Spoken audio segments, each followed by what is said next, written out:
O Brasil é a nossa fonte de inspiração. E os brasileiros, os grandes personagens das histórias que contamos todos os dias, de todos os cantos do país. Existimos para transformar realidades, para ajudar a fazer as perguntas certas com inteligência e distribuir conteúdo de alto nível.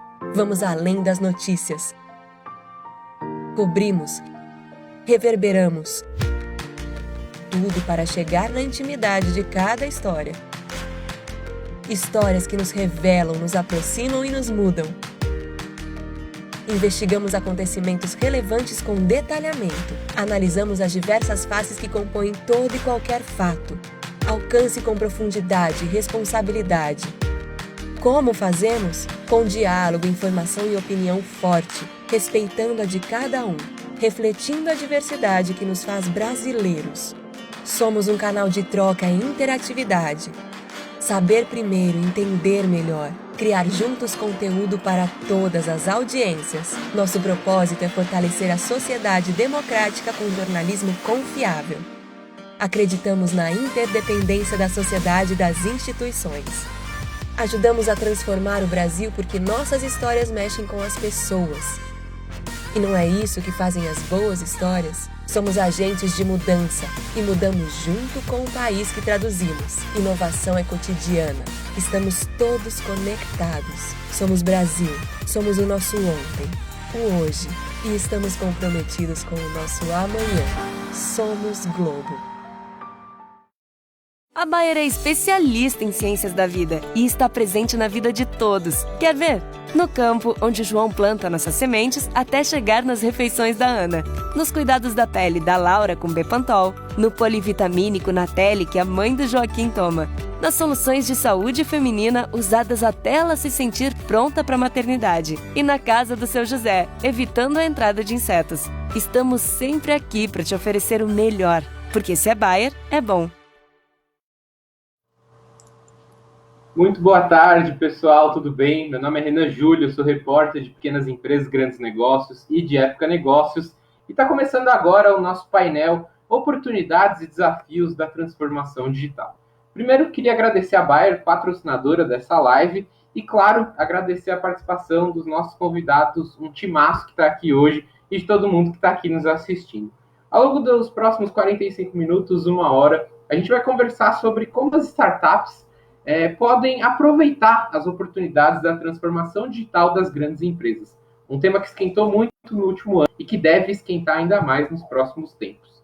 Hoje estou aqui com a Vanessa Gines, líder de estratégia de transformação digital para a divisão agro da Bayer América Latina, a Nina Silva, CEO do movimento Black Money, e o Lincoln Ando, cofundador da startup Idwall. Gente, super obrigado por vocês toparem estar aqui com a gente hoje. É um prazer.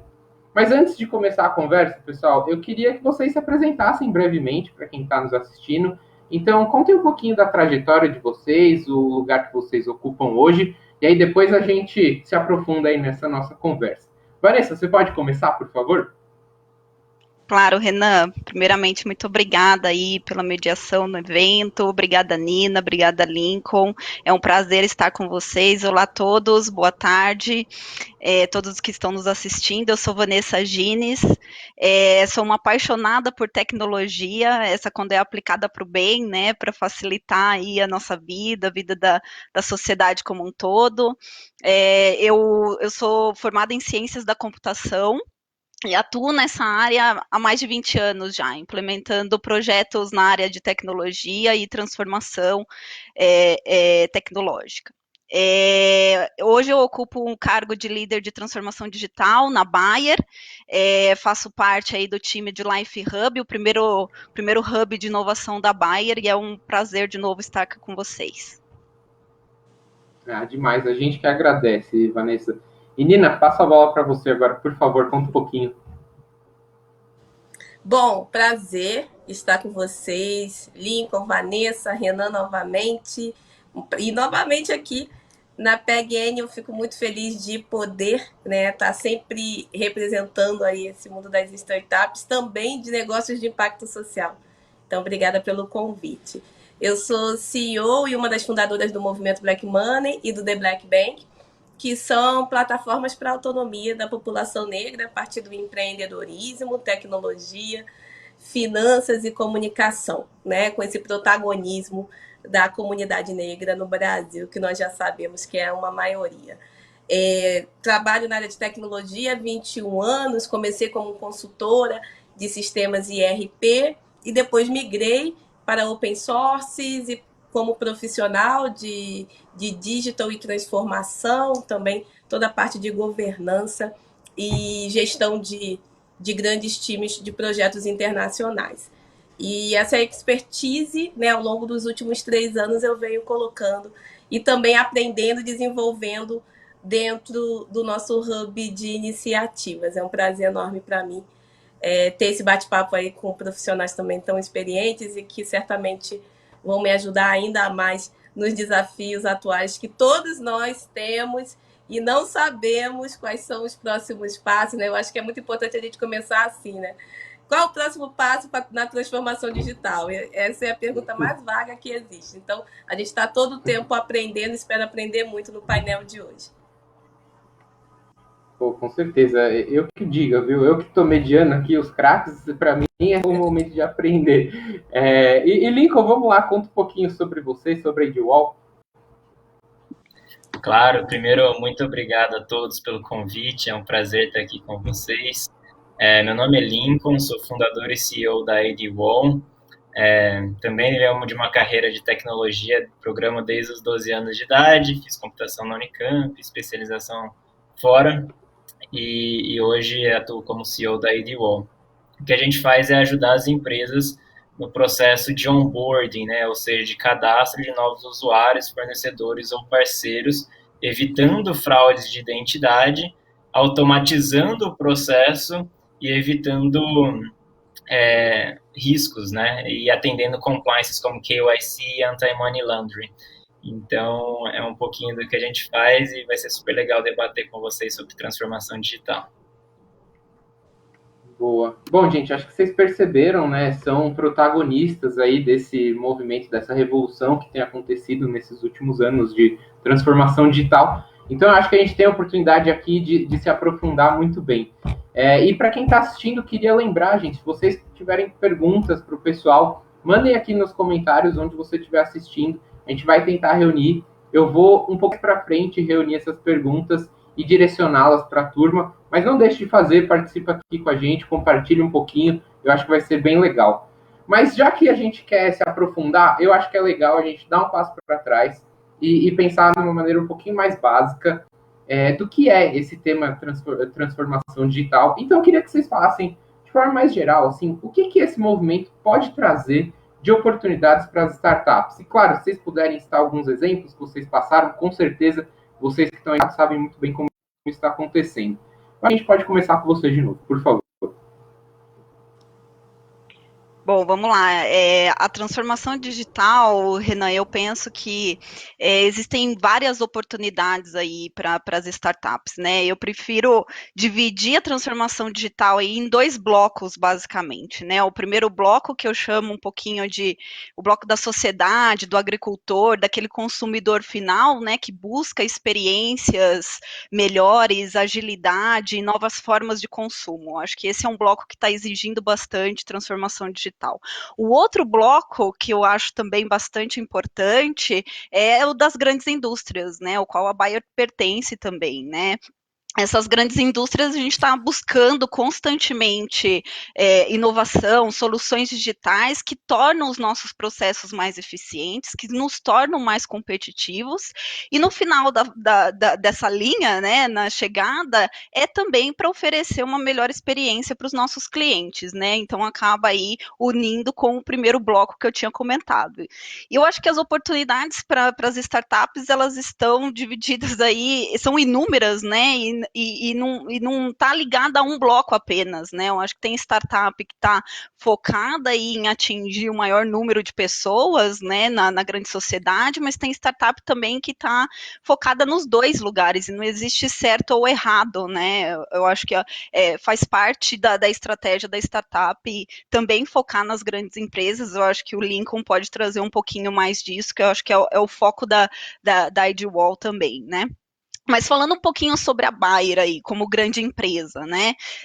A gente tem o objetivo de levar inovação de ponta para os nossos clientes, né? E nossos clientes a gente sempre inclui agricultores, pacientes, consumidores, né? E em 2020, nós investimos cerca de 4,9 bilhões de euros em pesquisa e desenvolvimento, incluindo investimentos em soluções digitais também. Então, a Bayer está investindo muito dinheiro para trazer solução de ponta para os nossos consumidores. E olhando por essa lógica, a gente vê que a gente não é autossuficiente, né? Esse dinheiro investido, a gente não vai fazer milagre sozinho, a gente não vai trazer inovação sozinhos. Eu acho que faz parte desse cenário ter a colaboração, faz parte a gente incluir as startups nesse cenário e fomentar essa inovação aberta, né? E aí, trazendo alguns exemplos, Renan, que você pediu, eu vou começar na área da saúde, tá? Nós tivemos recentemente um programa do Startup Connected, que a gente rodou através de uma parceria do Life Hub, da Bayer e também da Câmara Brasil e Alemanha, e essa campanha ela buscou diagnósticos inteligentes, startups que fossem focadas em diagnósticos inteligentes, para trazer com mais agilidade esses diagnósticos para os nossos pacientes, né?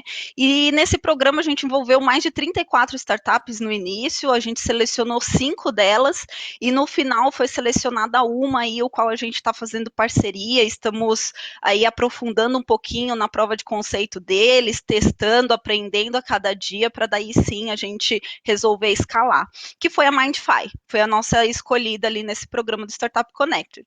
Agora, olhando um pouco do agronegócio, né, o qual eu faço parte, a gente está há mais de 2 anos já evoluindo nessa parte de conexão com startups, nós aceleramos mais de 6 startups nesses 2 últimos anos, né, e a gente vem crescendo isso muito em parceria com o AgTech Garage, que é o hub de inovação do agronegócio situado lá em Piracicaba.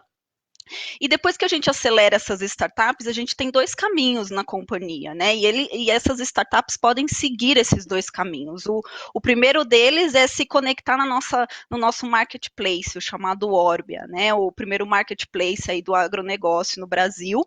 Essas startups podem oferecer aqueles serviços que foram testados por provas de conceito pelo nosso time de inovação aberta e pode fazer negócio com os nossos agricultores. E também tem um outro caminho, que é se conectar à nossa plataforma digital, que é o Climate Field View.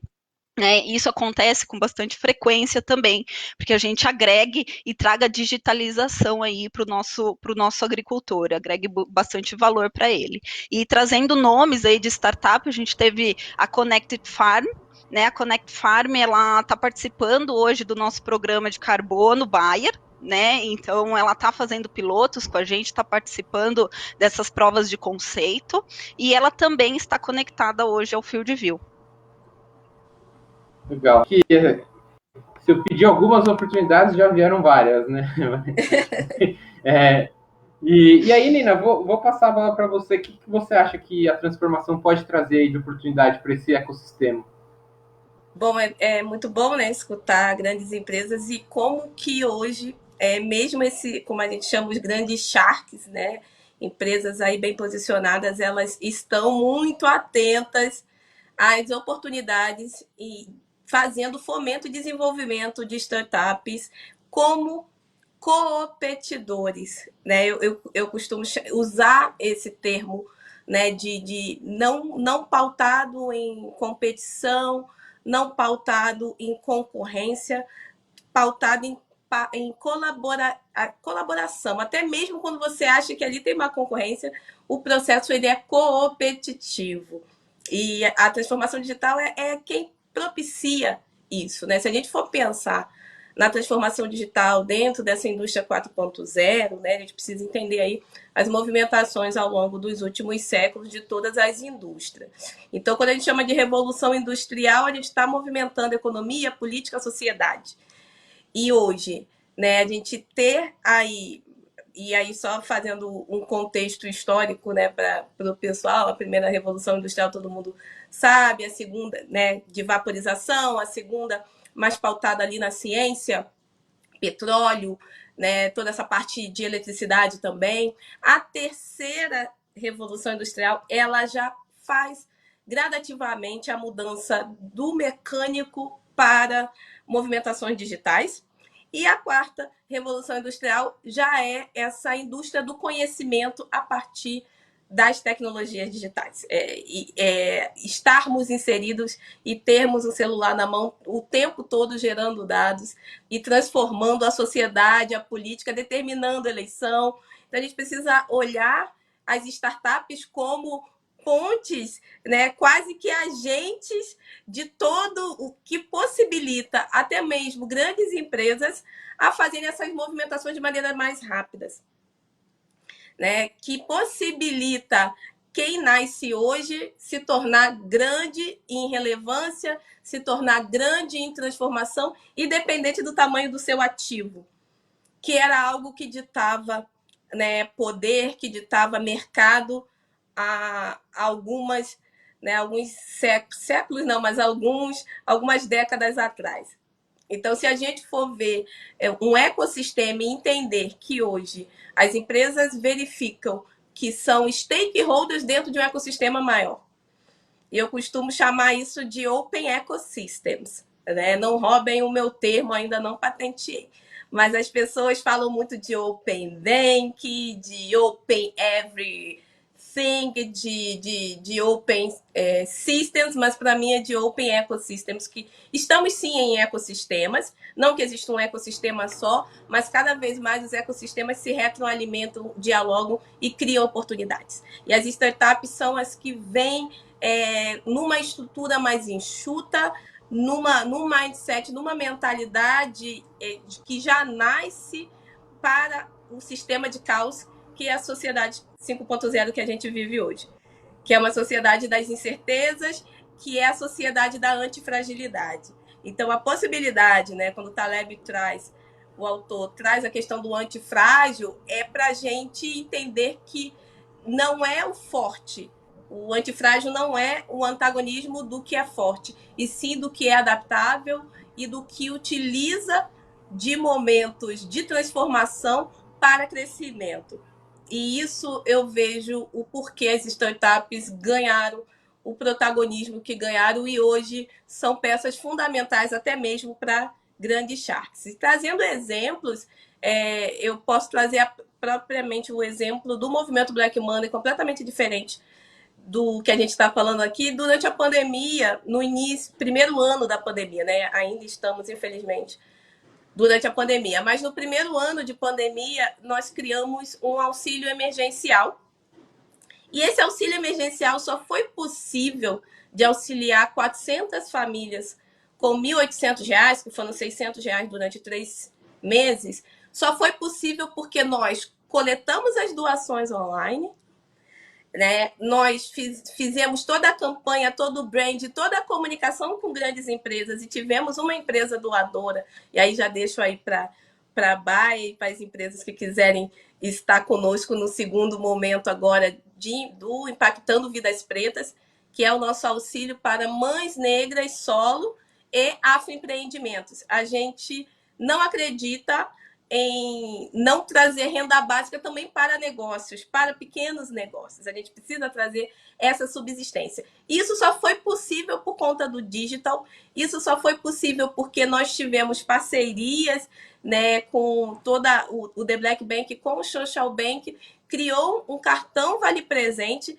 e esse cartão trouxe aí a possibilidade dessas famílias receberem nas suas casas essa renda, não precisar ir a um banco para retirar esse dinheiro e também fazer até mesmo uma movimentação aí de bancarização em meio a uma crise. Isso só é possível quando você tem empresas que realmente estejam conectadas com as tecnologias atuais, e essas tecnologias não necessariamente são as mais caras, né? São as tecnologias que realmente podem encurtar caminhos.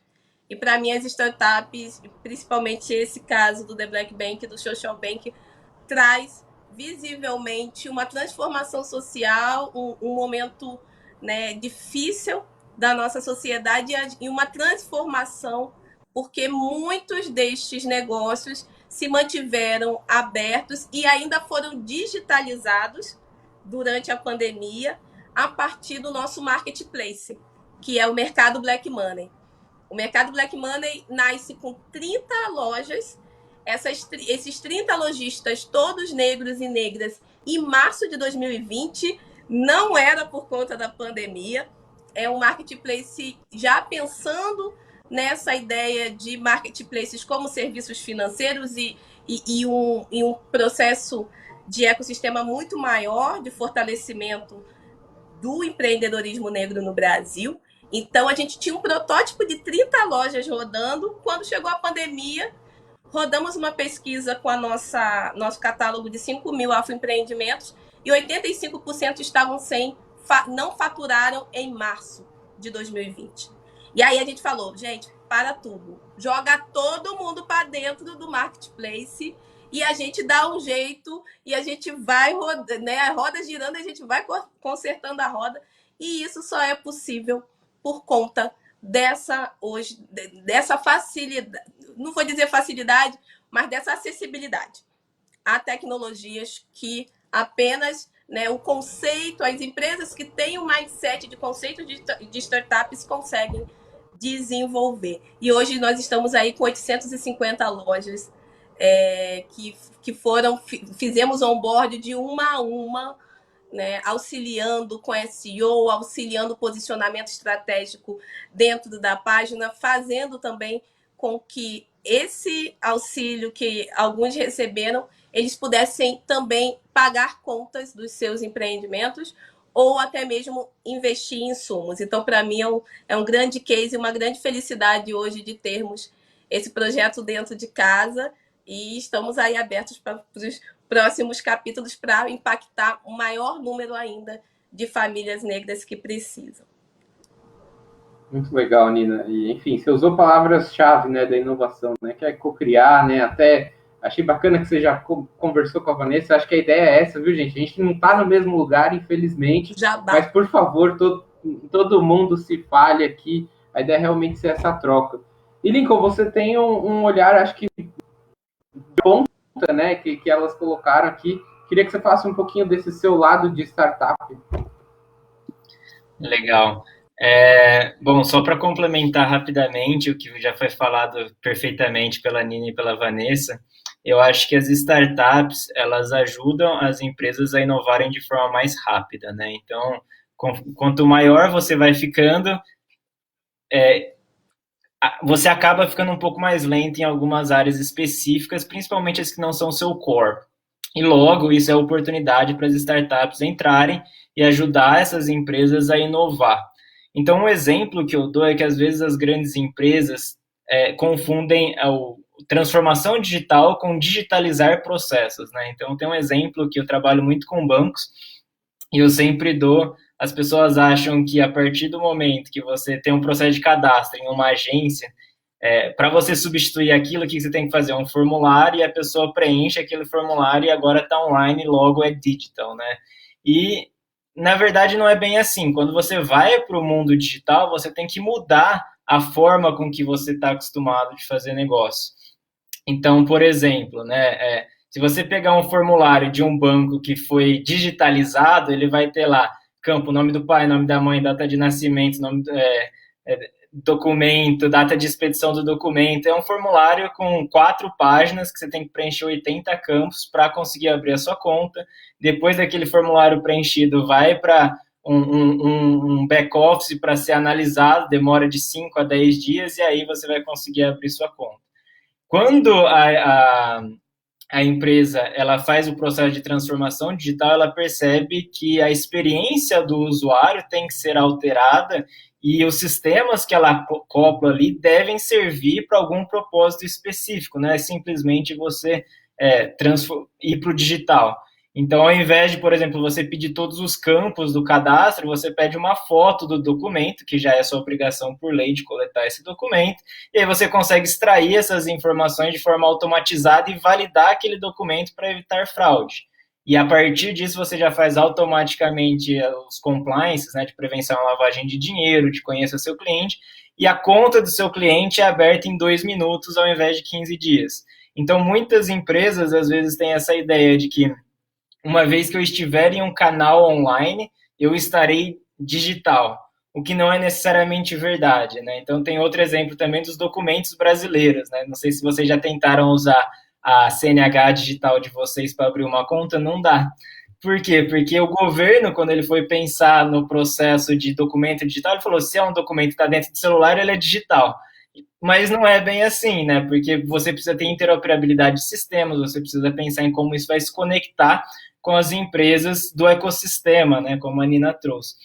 Então, eu acho que é extremamente importante o papel das startups de ajudar as grandes empresas a fazer essa virada de chave e realmente fazer uma transformação digital que faça sentido.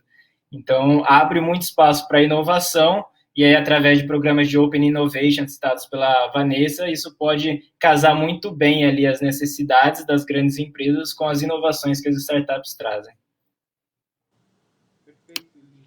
Isso é muito legal, né, Renan? Acho que a Nina e o Lincoln trouxeram aí uma...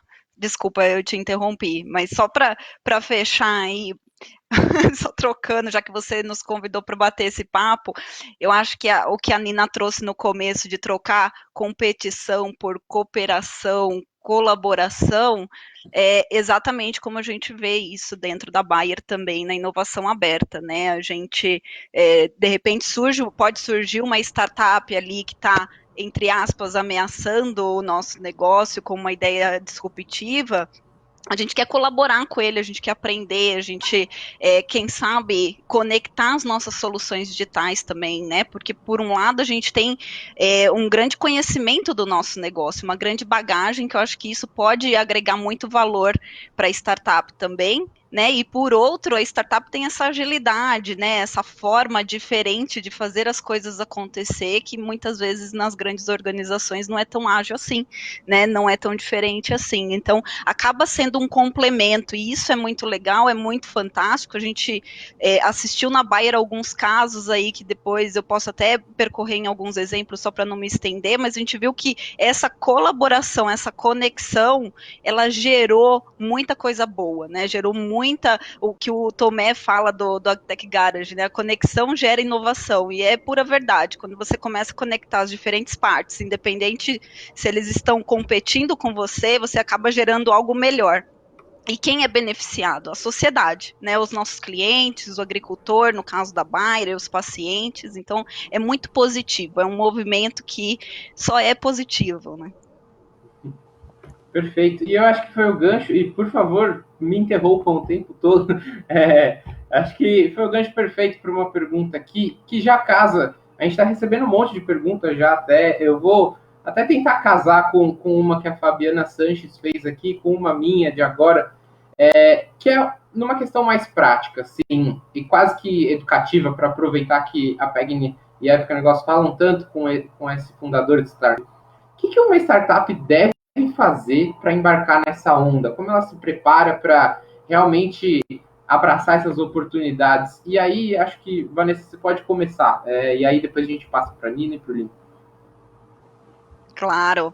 Eu acho que o principal ponto aí que até o Lincoln trouxe as startups olharem também para o ponto de vista do nosso cliente, né? Eu acho que uma vez que eles estão preocupados também, né, com o problema do nosso cliente, eu acho que daí eles podem embarcar nessa onda perfeitamente, e aí essa união, esse casamento vai dar muito certo, né? Então, não começar com uma ideia, mas com o problema do cliente, tentando resolver aquele problema, né? Uma citação de um professor meu agora da universidade, ele citou o seguinte: o problema é encontrar um bom problema que vale a pena ser resolvido, né? Então, nunca se apaixonar pela ideia, mas sim se apaixonar pelo problema. Eu acho que esse é o primeiro ponto, que uma startup ela é muito bem-vinda dentro da Bayer, dentro do Life Hub, quando ela está olhando também para os problemas dos nossos clientes, né? E com o Life Hub na Bayer, a gente fortaleceu muito essa questão, né? Através de programas de aceleração, como eu citei antes, até mesmo empreendedorismo, embaixadores de inovação que são treinados pelo nosso time também de Life Hub. Então, o primeiro passo nesse processo de transformação é entender exatamente aonde está o problema, né? Por que estamos passando pelo que estamos passando ali, né? Naquela situação que é trazida como desafio para o Life Hub. E é muito fácil, é muito rápido pensarmos na solução, né? Mudarmos do problema para a solução bem rapidamente. Então, ali a gente puxa o time e vamos validar hipótese, vamos validar protótipos, MVPs, né? Que a gente costuma falar aí na linguagem, que é produto minimamente viável, né? Como é que a gente constrói alguma solução para validar e ter a resposta rápida ou falhar muito rápido se não é aquilo que a gente está imaginando como solução, né? E um MVP, de novo trazendo aí uma citação de Matias Honorato no Stop Overthinking, né? Ele fala o seguinte: utilize o MVP para entender realmente o que as pessoas desejam e não para entender o que você acha que elas desejam, né? Então, eu acho que tem esse ponto também da gente entender o problema e depois da solução estabelecida, entender exatamente se ela vai atender a necessidade daquele cliente, né? E uma vez que esse problema está bem estabelecido, a ideia já está razoavelmente validada, é hora de focar aí no pequeno segmento de mercado, né, e antes de se lançar para os maiores. E aí é onde entra no jogo a parceria com as grandes empresas, como a Bayer, né? A gente busca escalar, né, ajudar as startups a desenvolver essa validação através de provas de conceito, né, a validar ali num pequeno segmento, numa região, se a ideia dele está sendo executada, se o agricultor está gostando. Então a gente usa toda a nossa rede, né, de clientes aí para ajudá-lo a validar isso, e depois a gente ajuda também a escalar, porque a nossa carteira de clientes costuma ser grande, né? Então a gente ajuda essa startup a evoluir no mercado, né? Mas como parte do processo de inovação, a gente sabe também que as grandes empresas, elas têm um papel muito fundamental lá no início do processo, né, que é o que a gente chama de incubação. Então, a gente também tem na Bayer, o nosso time de inovação aberta também olha com muito carinho para esse lado, que é o entendimento do problema, a validação, né, como que os cientistas, os mentores da Bayer, como é que a gente agrega valor para esses universitários ou as startups que estão começando agora, como é que a gente ajuda eles, conecta eles com os produtores para entender o mais rápido possível esses problemas, né? E tem mentores da Bayer suportando esses jovens também, essas jovens startups, né? E daí sim a gente ajuda eles a escalar depois numa outra fase aí, depois da incubação. Então, a Bayer, ela toma bastante esse cuidado de olhar para o processo de criação das ideias, onde demora um pouco mais de tempo e são sementes que são plantadas, né? Algumas florescem, outras não, e faz parte do aprendizado. E a gente olha também para aquelas startups que podem trazer negócio, tanto para eles quanto para a gente também. Então, olhamos sempre para os dois lados. Perfeito. E para você, Nina, como é que... Vai lá. Não, muito bacana que a Vanessa trouxe, que traz muito a minha realidade hoje, mesmo, né, trabalhando com o segmento mais de comunicação, finanças e gestão de negócios em si. Hoje, mesmo sendo CEO da minha startup, eu ainda tenho o meu próprio CNPJ, que é a minha marca, o meu branding, e ainda sou conselheira administrativa e consultiva em algumas grandes empresas.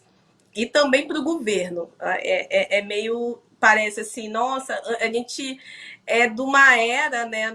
Talvez a Vanessa, olhando só a carinha de vocês assim, talvez a Vanessa chegue perto aí da minha geração, mas eu sou de uma época que na escola falavam que, nossa, essa menina faz 1000 coisas ao mesmo tempo, não tem foco, né? E hoje em dia a gente fala de profissionais multitasks. Então eu sou desde aí do meu crescimento, sempre foi estar em diferentes espaços. E como conselheira, eu vejo muito que as empresas, sim, elas têm uma maturidade com processos, elas têm uma maturidade de entendimento, né, de um negócio em si, de um segmento, um olhar mais holístico de funcionamento, né, de processos tanto operacionais quanto toda uma cadeia de suplementação, coisas que nós, enquanto startup, aprendemos isso nos livros, nos cases que a gente pega para estudar, mas muitas das vezes a gente traz da nossa experiência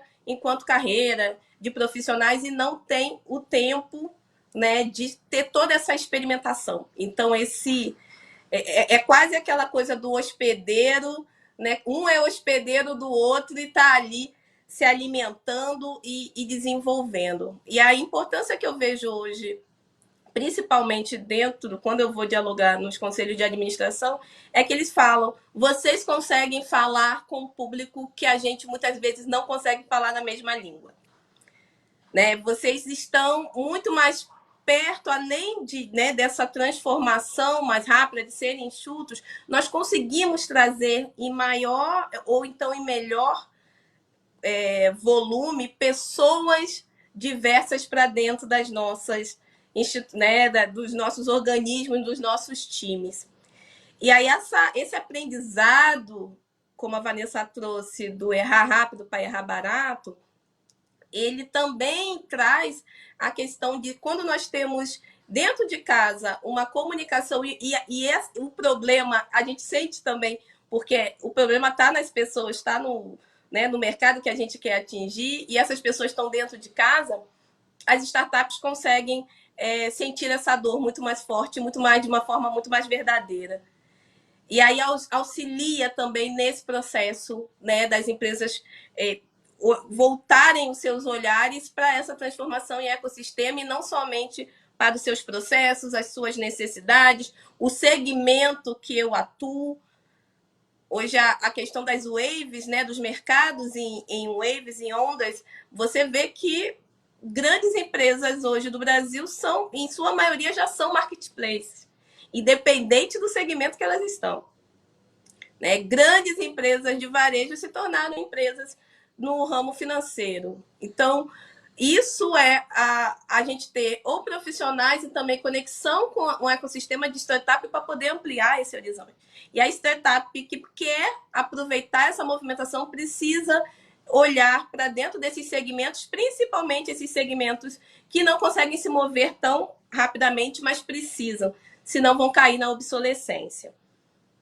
As startups que também falam a língua deste consumidor, desse cliente final, que também é um stakeholder e impacta diretamente nesse sistema, as startups que conseguem falar essa linguagem, elas também não se perdem no processo e ainda conseguem ajudar ainda mais grandes players ou grandes instituições, sejam elas públicas ou privadas.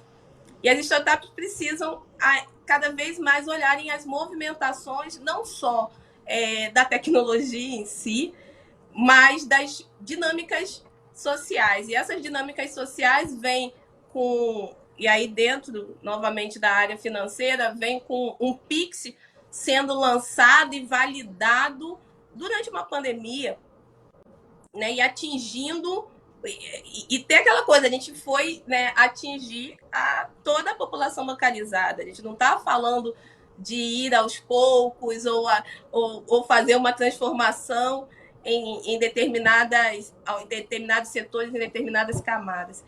E aí eu trago esse exemplo do Pix que muda a dinâmica completamente de pagamento à vista no Brasil. Muda a dinâmica completamente de transferências bancárias no Brasil. E vai mudar também a dinâmica de relacionamento entre fornecedores e grandes empresas também na hora de pagamento, esse pagamento que muitas vezes tem que ser em 120 dias, 90 dias. O Pix ele pode auxiliar e ele também está sendo desenhado para isso. E é um lugar de possibilidade de startups que estão aí com tecnologias para auxiliar essa transformação. É um lugar de muita oportunidade. Né? E não só eu citei o Pix, mas é porque nós temos o Open Bank sendo implementado, nós temos uma lei geral de proteção de dados que já é uma realidade. E como o próprio Lincoln trouxe na fala dele, né, são essas nuances que estão em todas as nossas dinâmicas do dia a dia. né? Essa questão dos documentos, do reconhecimento facial, né? Das APIs que vão e voltam. Quem faz que consegue aí fazer essas adaptações são as startups, porque as grandes empresas têm um legado imenso de sistemas que não conseguem mudar da noite para o dia, não conseguem acabar com grandes servidores e jogar tudo na nuvem da noite para o dia. Precisa de empresas que já tenham, né, na sua jornada, auxiliado o ecossistema de outras empresas a fazer também essa transformação. Nós vimos aí o crescimento do e-commerce, do marketplace, de todas as startups pautadas em tecnologia de home office e migração para cloud, sendo aí as autoridades hoje em crescimento dentro da Bolsa de Valores. Então, é uma dinâmica que é muito além, né, das nossas bolhas, dos nossos universos setoriais. É muito mais rápido impactar quem está na ponta, se esse quem está na ponta está dentro também. E é isso que nós de startup não podemos perder. Não podemos perder a centralidade em pessoas. Não podemos perder, como a Vanessa colocou, a questão do problema. O problema ele vem de dores, e essas dores vêm de dinâmicas sociais pautadas em pessoas. É por isso que estamos na era de dados, né? E dados nada mais são do que comportamentos humanos. E aí, como que a gente faz com que essa dinâmica, né, do humano numa era tecnológica, a gente não se perca? É realmente tendo esses agentes que podem criar essas pontes e ainda fazerem um diferencial no atendimento a realmente o que nós precisamos, que é cada vez mais termos protagonistas, né, diferentes no mercado e solucionarmos dores das pessoas. Perfeito, Nina. E aí, Lincoln, antes de jogar para você, queria até complementar, porque uma das perguntas que a gente recebeu foi: Lincoln, dá uma dica valiosa para a gente construir a nossa relação com as grandes empresas, como uma startup pode melhorar essa relação. E aí, olhando desse lado empreendedor, eu acho que até direcionaram para você, pensando um pouco nisso, como é que a gente pode dar uma dica valiosa, Lincoln? Como é que essa relação pode ficar mais forte? Perfeito, legal. Bom, pensando que você está começando uma startup agora, né, e você quer ter relacionamento com grandes empresas, acho que a Vanessa trouxe um dos pontos, que é resolver uma dor, né? Então, é extremamente importante que você resolva uma dor real. O segundo passo, e aí você tem um MVP, né, algum produto que adicione, que ajude a resolver essa dor de alguma forma. O segundo ponto é você encontrar empresas que estejam abertas à inovação, inovação real, e você percebe isso muito facilmente, né? Às vezes a empresa quer falar com startups, mas aí você entra no processo de homologação de fornecedor da empresa e demora 6 meses para você fazer um processo de homologação de fornecedor para fazer uma POC. Então, você já começa a perceber as dinâmicas de trabalhar com grandes empresas nesse momento, né? Legal, vamos rodar uma POC? Quais são os objetivos? Em quanto tempo você consegue rodar essa POC? A partir do momento que você rodou esse piloto, né, entenda os KPIs que você está melhorando e cria um case, né? Então, olha, eu consegui uma grande empresa que esteja aberta para inovação, testou o meu produto, essas foram as melhorias que eu consegui trazer para essa empresa e cria um case público. E replique isso para 3 ou 5 cases de indústrias diferentes, se for aplicável, né? Então, você consegue mostrar que a sua tecnologia é boa para o segmento X e também para o segmento Y, então você consegue ter um total addressable market, né? Um mercado endereçável maior. Então, você está mostrando que aquele produto ele é viável para diversos mercados. E, a partir disso, comece a replicar. Um dos cuidados, uma das dicas que eu dou é, a partir do momento que você tem esses cases com essas empresas, elas vão gostar do seu produto, obviamente é isso que você espera, e vão começar a pedir para você fazer uma série de modificações no seu produto para atender às necessidades.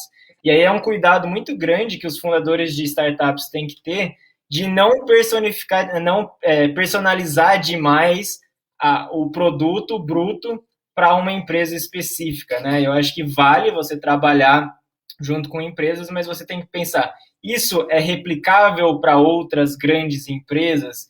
Isso que eu estou desenvolvendo está de acordo com o roadmap que eu imagino? Porque senão você acaba virando uma grande software house, né, uma produtora de software, e você acaba não conseguindo escala. E se você quer ter uma startup, escala é extremamente importante. E a partir do momento que você conseguiu os cases e está entendendo os canais de distribuição, por exemplo, onde que eu consigo mais clientes, em um dado momento a inovação ela passa dos early adopters, né, as pessoas que querem inovação como diferencial competitivo, e ela se torna sobrevivência. Então aí você consegue conquistar o mercado inteiro, porque você já tem cases, você já provou que aqueles números são muito melhores e que é inadmissível as empresas continuarem a fazer aquele processo de uma forma antiquada, que gaste mais dinheiro, que seja mais lento, que adicione mais burocracia para os seus usuários. Então essa seria, de uma forma muito reduzida, uma boa jornada para você conseguir montar a sua startup e entrar em grandes empresas de uma forma efetiva. Perfeito. Até queria, acho que, fugindo um pouquinho até de roteiro, assim, mas acho que queria perguntar para a Nina e para a Vanessa em cima dessa ótima resposta do Lincoln, assim, como inovar além do discurso? Como ser mais do que uma campanha? Como inovar de verdade? Vocês... É isso, assim, tem que estar fácil de homologar a solução. Como é que vocês veem isso para ser ir além do discurso? Para mim é consistência, né? Porque quando uma empresa ela lança um produto ou uma solução, ela pode ser o carro-chefe, tudo bem. Mas para você realmente se manter inovador, inovadora, você precisa, né, estar se desafiando. E isso a gente precisa entender as empresas também como um corpo, né? Uma corporação. A gente não se desafia a todo momento para desenvolvimento. A startup também não pode ter medo de crescer. E a gente vê aí grandes scale-ups e grandes empresas já ainda assim titulando startup por conta do conceito que ainda não, né, não abrir o capital e tudo mais, e fica com aquele fetiche de virar um unicórnio e de trazer muito mais um discurso de branding do que uma entrega. Né? Um olhar para... E também aquela questão, né? Tem muito startupeiro e startupeira por aí que acha que startup é ir para o Vale do Silício e abrir, né, um novo negócio com os colegas de classe. Nada contra de ir para o Vale do Silício, tá, gente? Eu já fui para o Vale do Silício. É uma experiência, dependendo do que você quer, tanto para sua carreira quanto para sua empresa, também é uma experiência muito bacana. Mas existem outros vales dos silícios, né? Até mesmo aqui no Brasil. A gente tem o Porto em Recife, em Salvador e Porto Alegre, né? Para não falar dos nossos 3 principais cidades aí, Rio, São Paulo e Belo Horizonte. A gente tem outros polos tecnológicos no Brasil, então não precisa ir até o Vale do Silício para você experimentar coisas. Mas startup não é só isso, não é ir para o Vale do Silício, abrir algo que é movido à tecnologia e dar um grande boom por causa de um produto super inovador e não se manter com consistência, com o olhar de qual é o próximo passo, o que a gente pode fazer a mais e olhar para o lado e ver que você ditou, né, tendência, que você tem sido copiado, que aquilo virou uma prática de mercado, a solução que você implementou, e aí você sabe que é o momento de você se desafiar. Então, eu diria que para ser inovador é sempre achar que nada é muito grande, a gente tem sempre outros lugares a percorrer, a gente precisa ter uma escuta ativa muito grande dentro de casa com os nossos profissionais, né? Buscar também o desenvolvimento desses profissionais sem medo de perder profissional para o mercado. Vai acontecer? Vai acontecer. Vai acontecer sempre? Vai acontecer sempre. Porque não tem como competir em relação a salários, né? Ainda mais se você desenvolveu bem, mas pense que a startup também veio para isso, né? Para o desenvolvimento aí de profissionais que possam chegar em outros espaços na sociedade. Então, eu diria que não acho também que você é pequeno demais e nem acho que você tem que permanecer pequeno até chegar numa ideologia de que eu tenho que ir crescendo meu valuation e no meu primeiro momento eu já tenho que ir em busca de investidores e se eu não estiver com seed ou com uma venture capital atrás de mim é porque eu não tenho valor no mercado e aí eu não vou poder ali na esquina vender a minha empresa. Não, pense, né, sobre as soluções que realmente essas dores que você quer desenvolver e como que você quer trazer esse legado para a empresa. O legado que a empresa pode deixar, mesmo que você vende no semestre seguinte, mas qual o legado que você vai deixar com essa empresa, porque esse legado vai com você aonde você for. Então a gente precisa ter em mente que é muito maior do que ter lá uma plaquinha CEO de startup em cima da mesa ou ser citado em grandes listas, é consistência de entrega. No final do dia, é isso que traz uma diferenciação de uma startup inovadora do que um negócio que tem tecnologia, né, no meio, digamos assim. Só complementando aí o que a Nina trouxe, que foi muito bem colocado, eu acho que os nossos líderes dentro da Bayer, nós somos desafiados constantemente, né, pela nossa liderança de como tirar a inovação do discurso, né? Nós somos partes do hub de inovação ali no Life Hub, então isso vem constantemente para a gente, vamos tirar do discurso, vamos fazer na prática. Então, a consistência está muito ligado ali, né? A gente está se cobrando todo dia a colocar na prática o que a gente está explicando, né? E daí entra muito no Life Hub um pilar que a gente valoriza muito, que é a mudança cultural dos nossos colaboradores. É treinar os nossos colaboradores a pensar diferente, né? A pensar de uma forma mais ágil, a pensar com o cliente em foco, né? Qual é a dor do cliente, como é que eu valido uma solução, como é que eu crio algo simples, sem adicionar muito custo, como é que eu faço todo esse ciclo. Então, isso a gente não aprende da noite para o dia, é a prática, né, que nos traz a perfeição aí, né?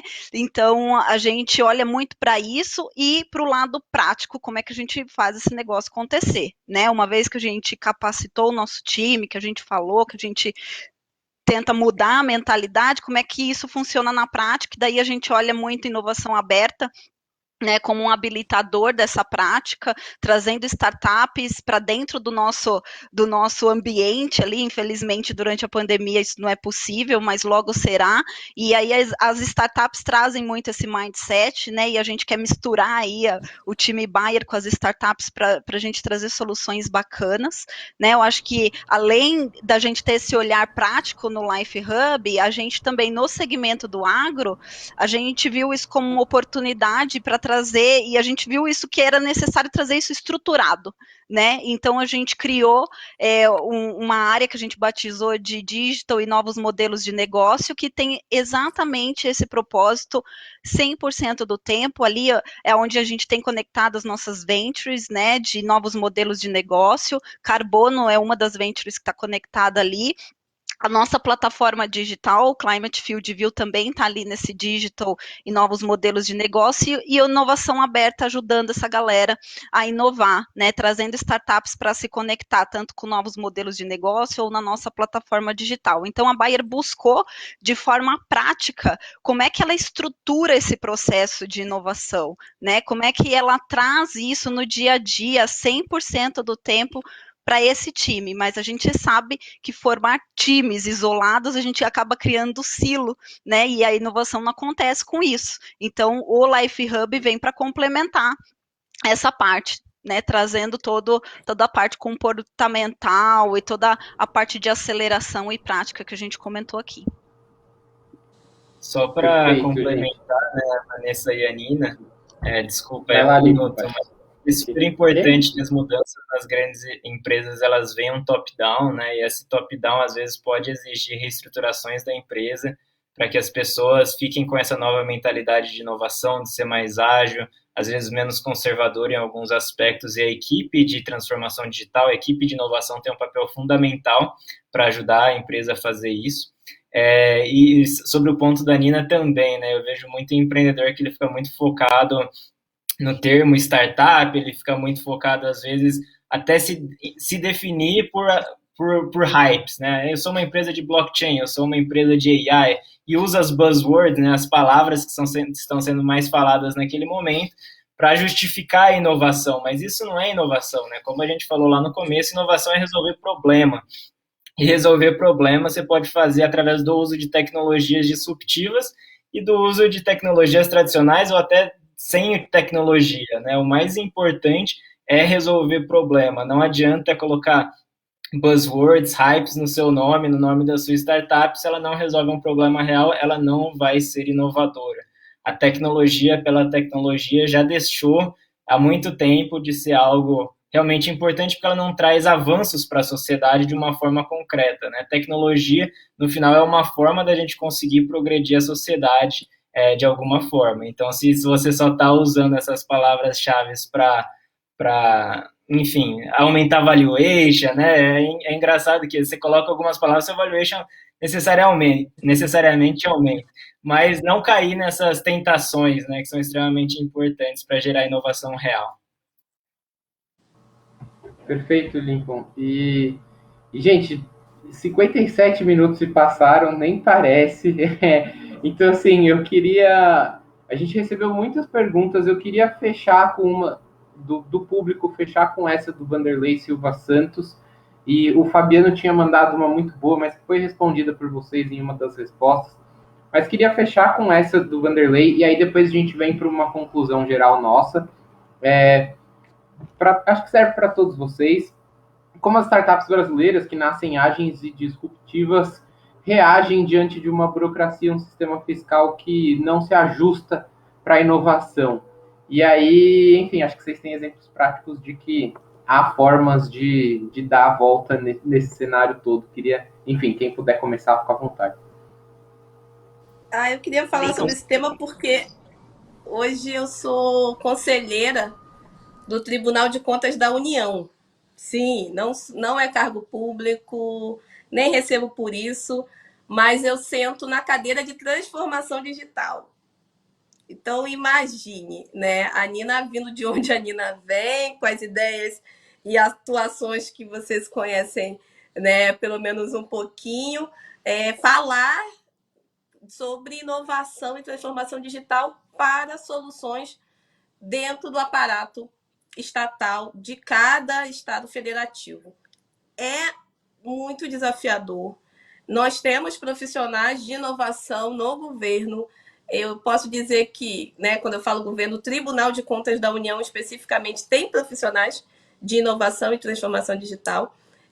Tem conhecimento sobre possibilidades e aparatos de ferramentas para poder otimizar processos, mas esbarra na legislação, mas esbarra na liberação de uma nova ferramenta que tem que passar por 500 carimbos, 500 assinaturas ou por até mesmo uma medida, né, de lei para poder ser liberado. Então, a gente precisa entender que realmente, se uma empresa ela quer e pode auxiliar, a gente está auxiliando também uma transformação ainda muito maior, que afeta também instituições públicas, que afeta e faz pressão para que essa legislação mude.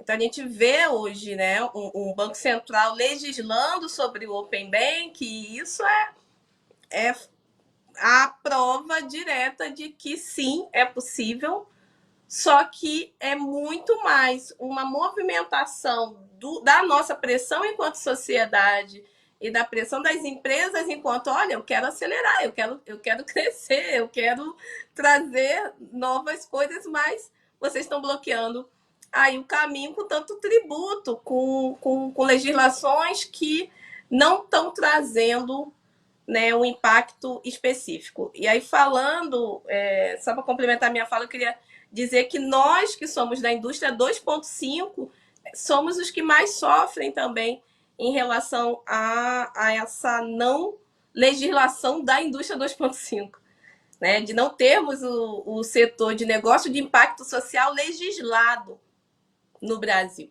Se nós tivéssemos, nós estaríamos aí com uma possibilidade muito maior para aceleração de políticas sobre ESG, por exemplo, que hoje se fala, se está na trend, mas eu não sei o quanto efetivo as políticas serão implementadas, né? Se a gente olhar para uma Bayer que é de um setor que tem que pensar sustentabilidade desde o seu nascimento, é diferente de outros segmentos que, tipo, eu vou dizer aqui que na minha governança as coisas estão feitas e você incentivado no mercado financeiro como uma empresa que impacta de verdade.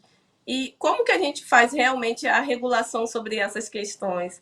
Né? Se a gente tivesse esse match e essa fala inovadora em diferentes setores da sociedade e principalmente no setor público, a gente conseguiria transformar mais rápido, a gente conseguiria implementar sim. Então, até lá dentro já é muito difícil, né? Mesmo com profissionais qualificados, não é falta de qualificação. E quando a gente fala de governo, a gente não está falando de partido político, a gente não está falando de quem está na televisão falando, a gente está falando dos servidores públicos que estão ali no dia a dia trabalhando. E temos vários profissionais de tecnologia e inovação lá dentro, tentando trazer inovação, e não conseguem, porque também esbarram dentro da máquina pública com essa burocracia. Imagine a gente que também está aqui e precisamos dialogar com todos, como eu falei no início, todos os stakeholders desse ecossistema, e legislação, tributação, tudo isso, no final do dia, onde a gente pode falar sim, deve falar de pessoas, valores e propósitos, mas a gente também fala de lucratividade.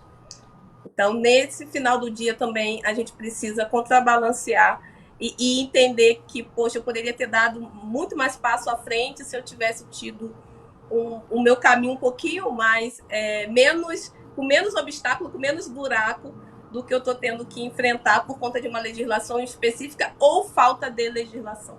Né? Aí a gente tem vários casos de blockchain, bitcoins, muita coisa hoje que poderia ter uma democratização e uma dinâmica de aceleração no nosso mercado que hoje não é legislado e que acaba ficando numa seara muito ainda, aí sim, de silos, né? De lugares que a gente não consegue desenvolver de verdade. Mas queria ouvir aí os meus colegas o que acham sobre isso também.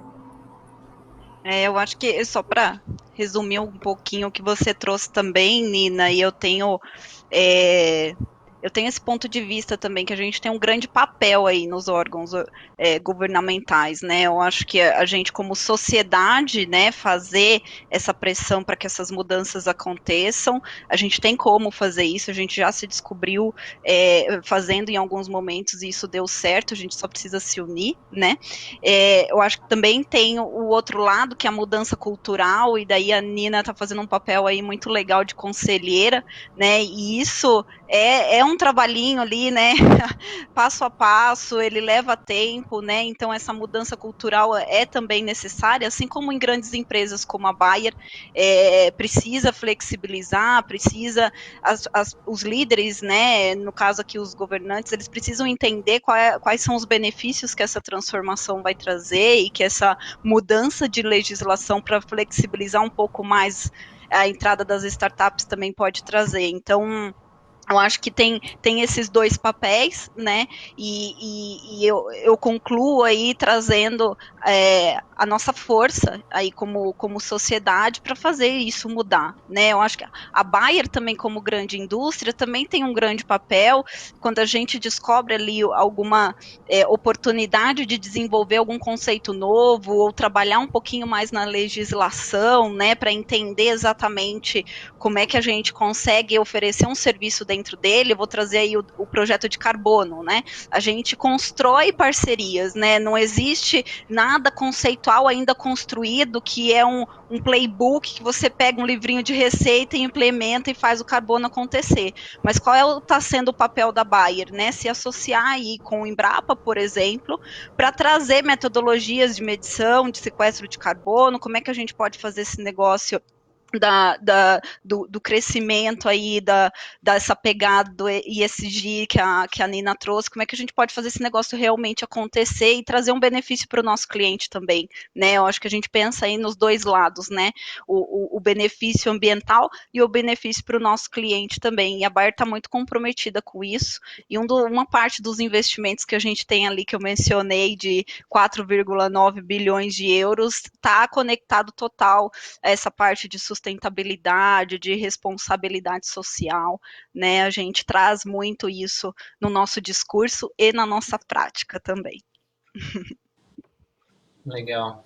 Só para complementar, né, eu acho que faz super sentido que a gente, como pessoas e empresas, pressione por mudanças, né, onde elas forem necessárias, mas acho que é importante a gente entender também que, como a Nina trouxe, né, do antifrágil, as empresas precisam se adaptar, e se você está criando um negócio no Brasil já ciente da questão fiscal e de outras N questões que às vezes você acredita que precisa ter uma mudança, você tem que jogar as regras do jogo, né? Então eu acho que o bom empreendedor é aquele que se adapta e consegue ver num ambiente hostil oportunidades, né? Então, a partir dessa perspectiva, sim, todos temos nossos desafios, né? Todos temos questões que devem ser mudadas, mas, querendo ou não, se você for aguardar com que essas questões sejam resolvidas para você empreender, acho que você vai ficar um pouquinho distante aí do empreendedorismo, né? Então, eu acredito muito que o Brasil ele tem que ser visto como um país cheio de oportunidades devido a todos os problemas que a gente tem no mercado, e a gente tem também, a partir das nossas empresas, criar soluções para esses problemas e jogar nas regras do jogo também, né? Não tem corta-caminho, não tem o que fazer, muitas vezes, além da pressão como empresa e como pessoa para que essas mudanças aconteçam. Boa, Lincoln. E assim, a gente estourou o relógio, estouramos o tempo.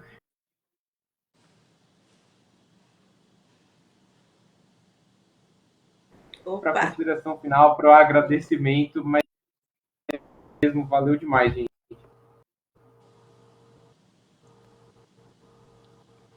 Então, eu gostaria de agradecer. Tá falhando, né?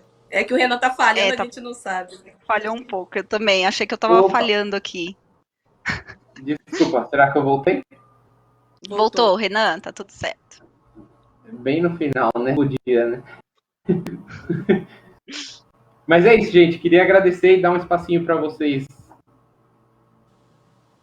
Sim, posso começar, Nina? Você ou Lincoln? Pode. Posso?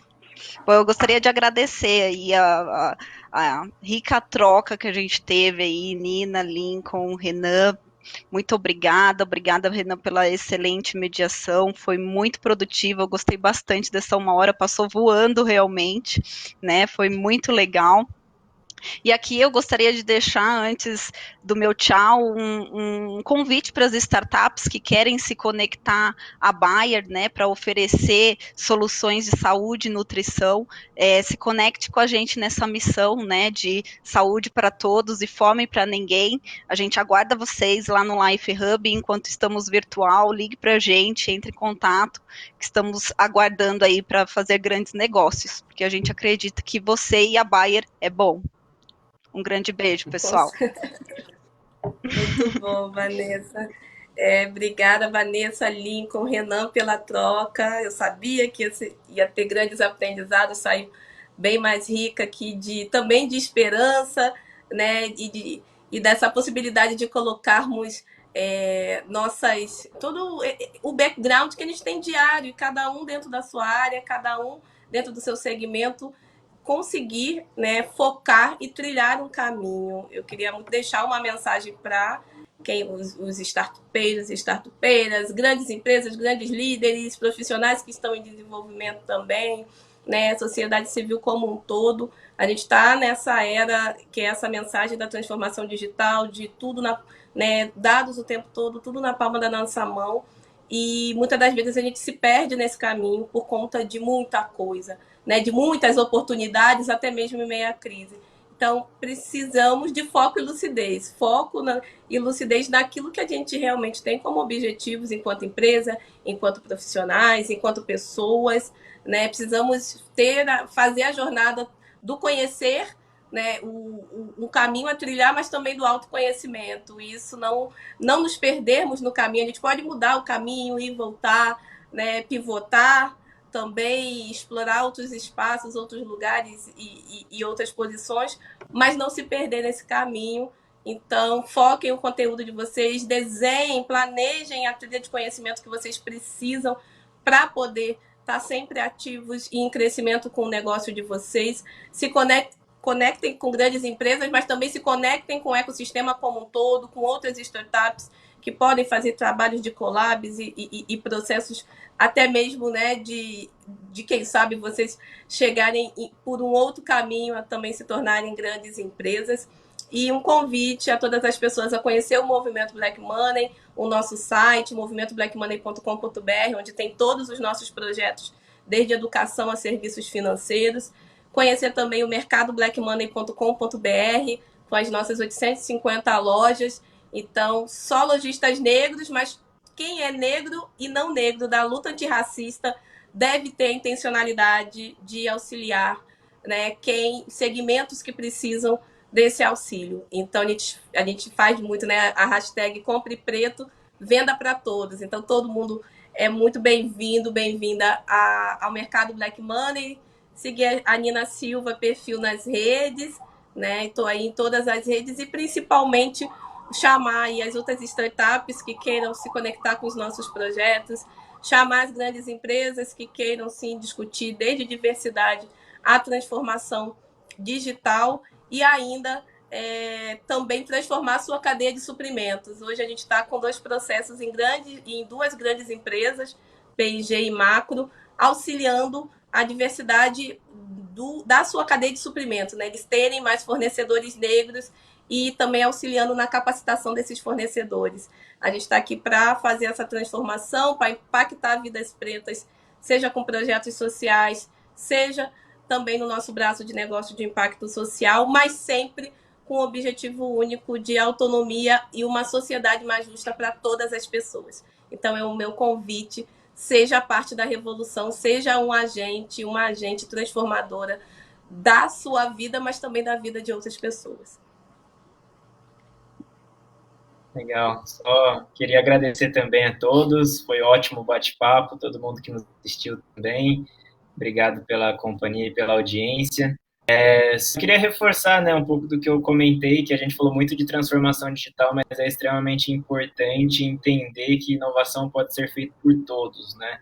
Inclusive, se você não tem conhecimento de tecnologia, você pode ser inovador também. Acho que isso é muito importante para a gente como país, como sociedade, que todos busquem se melhorar, né, e assim melhorar nosso país.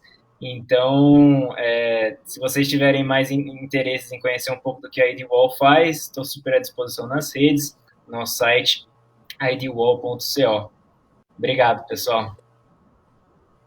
Gente, super obrigado a todos, foi uma honra, muito bom papo, valeu demais. E para quem assistiu, muito obrigado de Peguem Época Negócios. Byron, obrigado por patrocinar essa conversa. A gente se vê por aí, gente. Tchau. Tchau, tchau. Tchau, tchau. Tchau, gente. Até a próxima.